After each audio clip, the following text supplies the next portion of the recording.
रखेगा। ज्ञानी को भी ये क्षेत्र मिला है, शरीर मिला है, तुमको भी ये शरीर मिला। तुमने इस शरीर को किधर लेके गया, तुम किधर लेके गए और कौन सा कर्म किया इस शरीर से? अधर्म का कर्म। तुम खड़े ही अधर्म पर थे। दे अध्यासी, दे अभिमानी, अधर्मी कौन सा काम करेगा बताओ? क्षेत्र में कौन सा बीज डालेगा? तो अज्ञान में तुम बीज ही ऐसा डाला था जिसका आप खट्टा मीठा कल सब खा रहे हैं फल और दुखी सुखी हो रहे हैं। अभी जब तुमको ज्ञान आएगा और ज्ञान का लक्षण तुम्हारे अंदर आएगा, तभी तुम्हारा ये विकार चला जाएगा और तुम निर्विकारी आत्मा हो जाएगा। तो आत्मा पशंती, आत्मा आत्मा सब जगह आत्मा जब देखता है तो विकार कर नहीं सकता है। राग, द्वेष, इच्छा, मोह, काम, क्रोध, ये सब जो क्षेत्र का विकार है वो पीछे तुम्हारे में नहीं रहेगा। तुम निर्विकारी आत्मा बन जाएगा। आत्मा है, सबके अंदर जो आत्मा है वो भी मेरे को ही जान। मैं सभी क्षेत्रों के अंदर जीवात्मा बन के खड़ा हूँ, बैठा हूँ। और पुरुष और प्रकृति को अलग अलग करके जाना, क्षेत्र और क्षेत्र को अलग अलग करके जानना, इसको ज्ञान बोलता है। ज्ञानी ये है कि तुम कौन है और शरीर क्या है। शरीर कैसे तुम्हारे से अलग है? तुम शरीर नहीं है, तुम बॉडी नहीं है, तुम निर्विकारी आत्मा है। तो बोलते हैं आत्मा भी मेरे को ही जान, सबके अंदर मैं ही आत्म स्वरूप में बैठा हूँ। क्षेत्रज्ञ जो आत्मा है वो भी मैं ही हूँ। और ऐसा जानना ही सच्चा ज्ञान है। ऐसे ज्ञान को भी जानना है। वो जो कैसे उत्पन्न हुआ, कौन से उसके तत्व है, वो सब बताएगा। और धृति माना धारणा। भाई धारणा 3 किस्म की होती है। 17 अध्याय में लिखा पड़ा है, 18 में तो लिखा पड़ा है सतोगुणी धारणा क्या है। भाई परमात्मा पाने के लिए तुमको अंदर में धारणा होती है, पक्का होती है, मैं जरूर ऐसा करूंगा, जरूर भगवान मेरे को चाहिए। तो मन से, वाणी से, कर्म से, तुम कर्म भी ऐसा ही करेगा, मन से, वाणी से, सब से परमात्मा की तरफ ही तुम जाएगा। ऐसा धारणा अंदर पक्की रखेगा तो ये सत्वगुणी धारणा है। और जो फल की इच्छा से कर्म करता है वो है रजोगुणी धारणा। तुमको फल चाहिए दुनिया का तो तुम उधर ही जाएगा, माया में ही जाएगा।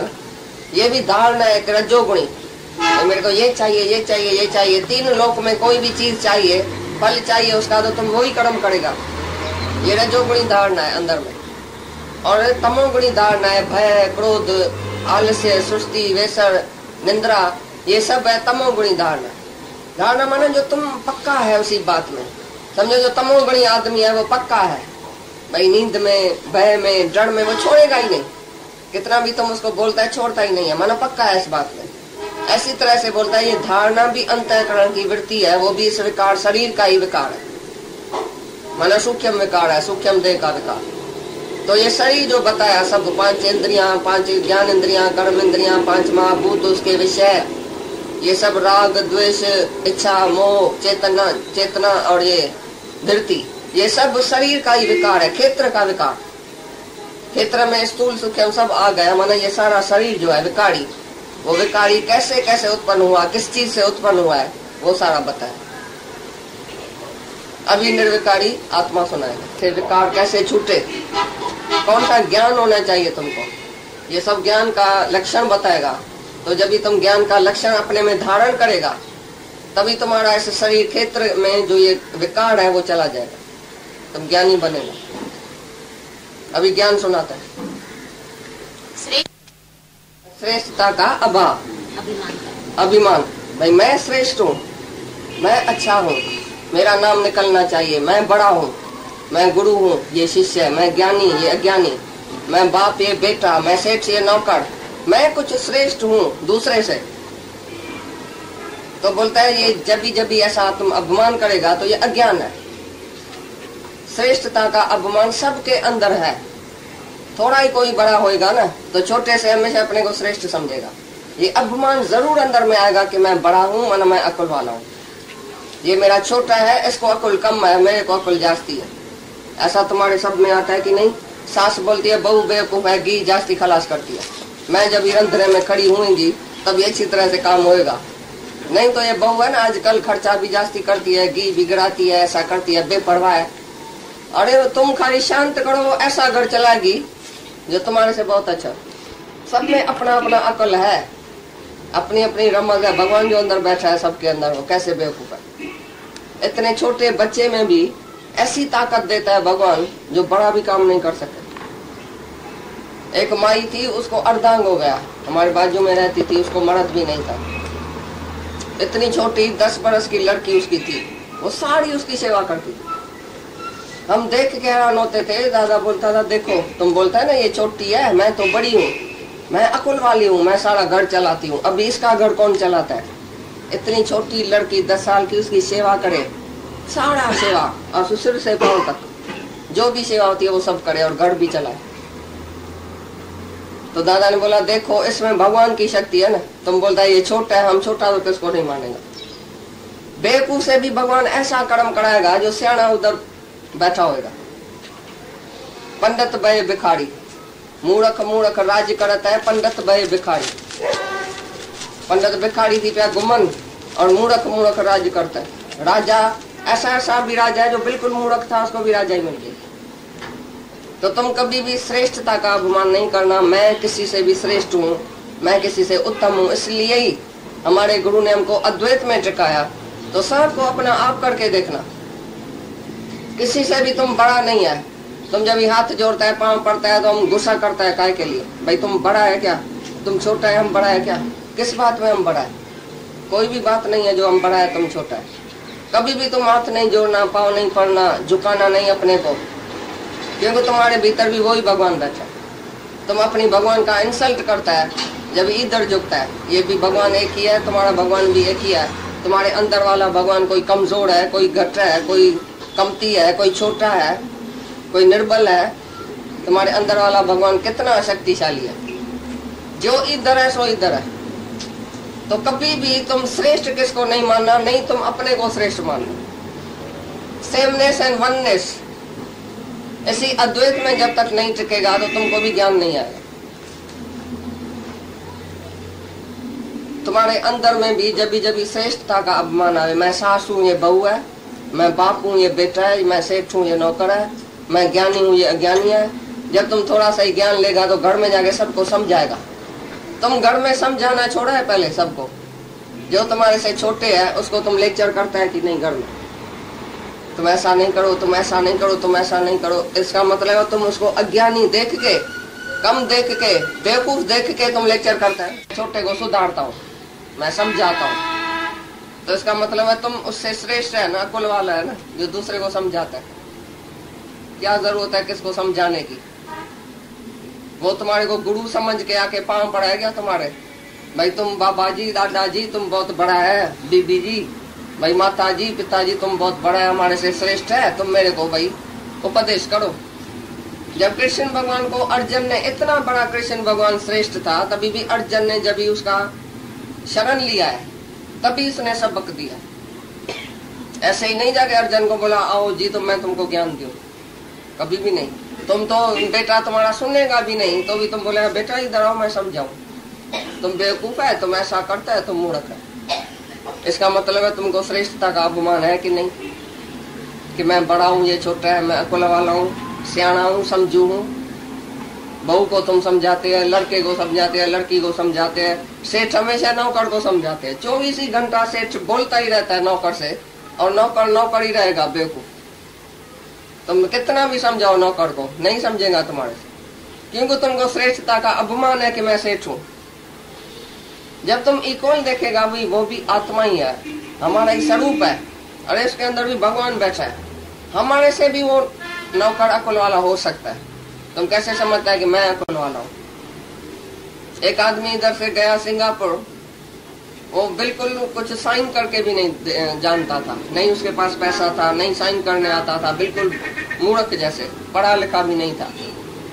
वो गया उधर, उसको ऐसा नौकर अच्छा मिला, मैनेजर अच्छा मिला, होशियार, 3 दुकान खोला उधर सिंगापुर में। हम जब इधर से गए तो वो लखपति सेठ ऊपर बैठा था कुर्सी पर। हम जब उससे मिले तो मैंने बोला ये दुकान किसका है? बोला ये आपका ही है। हम तो समझ गए भाई इसका ही है। बोला तुम तो साइन करके भी नहीं जानता था, पैसा भी नहीं था तुमको जब तुम इंडिया से आया, ये किधर से ये दुकान है? बोला भगवान ने, सब भगवान ने किया, मैं कुछ नहीं जानता, मैं कुछ हूँ ही नहीं। मैं अभी सेठ की कुर्सी पर बैठा हूँ तो भी हमको शर्म आता है, तो मैं कैसे सेठ बन गया? मेरे को आता भी कुछ नहीं। ये सब, ये जो नौकर है, मैनेजर है, ये सब इसकी बड़ाई है, इसने ही सब कुछ किया है, हमको तो कुछ आता भी नहीं। आज भी जो मेरे से साइन करा के जाता है मैं करता हूँ अंधे की तरह। मेरे को पता नहीं है ये कौन सी साइन कराता है, क्या करता है। मुफ्त में ये दुकान मिल गया, मुफ्त में ये सब पैसा मिल गया, प्रारब्ध है, बाकी मैंने कुछ नहीं किया। तो देखो तो सबके अंदर भगवान बैठा है, तो कोई भी कम नहीं है तुम्हारे से। कम समझ के किसी से नहीं बोलो भाई ये कम अकुल वाला है, मेरे को बहुत अकुल है, बहुत सियाणप जम का बहुत व्यापे, सहस सियाणप लखो है तो एक न चले नाल। एक भी तुम्हारी सियाणप भगवान के रास्ते में काम में नहीं आएगी। तुम कैसा बोलता है मैं सियाणा हूं। तुम बेटे के सामने जब भी खड़ा होता है तो तुम समझते है ना मैं बाप हूँ उसका। कब ये तुम्हारा अपमान जाएगा कि मैं बाप नहीं हूँ? क्यों नहीं समझता है वो बाप है? कभी था तुम बेटा, कभी तुम पिता है, तो कैसे तुम समझता है ये मेरा है, मैंने इसको पैदा किया है, इसको अकुल नहीं है, मैं बड़ा हूँ, ये छोटा है। ये श्रेष्ठता का अपमान कभी भी नहीं करो, सबसे आगे जीरो होके चलो। शरीर करके तुम जीरो है सबके आगे। सबको बोलो हाँ तुम बहुत अकुल वाला है, हाँ हाँ तुमको बहुत अच्छा आता है, तुम तो आजकल का जवान बहुत होशियार है, भाई हम थोड़ी होशियार है, तुम क्या नहीं है, तुम क्या नहीं है, ऐसे करके उसको ऊपर चढ़ाओ तो उसके अंदर भगवान आप ही सब कराएगा। जब तुम मरेगा ना तो देखना तुम्हारा बेटा तुम्हारे से भी होशियारी से काम करेगा। जब तक जिंदा है तुम्हारा रुकावट है, उसके लिए तुम्हारी बुद्धि रुकावट है, तुम्हारी सियानप रुकावट है। तुम शांत करो तो वो आप ही काम करेगा, जैसा भी उसको करना है। बैठ के देखो, मर के बैठ के देखो तो सब अकुल वाला है, सबके अंदर अकुल आके भगवान देते हैं। कभी भी किसी से भी श्रेष्ठ तुम नहीं है। किसको ज्ञान भी दियो तो भी नहीं समझना मैंने इसको ज्ञान दिया, मैं इसका गुरु हूँ, ये चेला है। गुरु चेला इधर होता ही नहीं है। तुम सब भगवान ही भगवान बैठे हैं, एक एक हर एक अपने को भगवान करके जाने।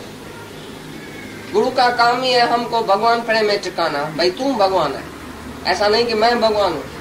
पहले तू है तत्वमसी, तू ब्रह्म है तो तुमको ही बोलने का है ये अहम ब्रह्मास्मि, भाई ये मैं ब्रह्म हूँ। तो गुरु भी इधर अपने अहंकार से खाली हो जाता है जब भी तुमको बोल रहा है तू भगवान है। ऐसा नहीं कि मैं श्रेष्ठ हूँ, मैं भगवान हूँ, तो तुम कौन है? अल्लाह लऊं तो क्या कहूँ, कहूँ तो को उपकार। अल्लाह अगर मैंने लद्दा भी है तो मैं क्या कहूँ? कोई उपकार किया क्या तुम्हारे ऊपर जो मैं श्रेष्ठ हो गया हूँ, मैं ऊपर चढ़ के बैठूं? भाई गुरु अटल टॉप पहन के ऊपर इतना 10 फुट ऊपर बैठा है और सब शिष्य जाके उसको पाँव पड़ता है भाई तुम गुरु है मैं शिष्य हूँ। तो उस बेचारे के अंदर कभी शक्ति आएगी कि मैं आप समान हो सकता हूँ, गुरु जैसा भी हो सकता हूँ, मैं शेर का बच्चा हूँ तो शेर हूँ। जब गुरु हमारे को ऐसा संपद पर बिठा के और बोलता है कि तू भी शेर है, जो मैं हूँ सो तू है, तभी हमको शक्ति आएगी ना।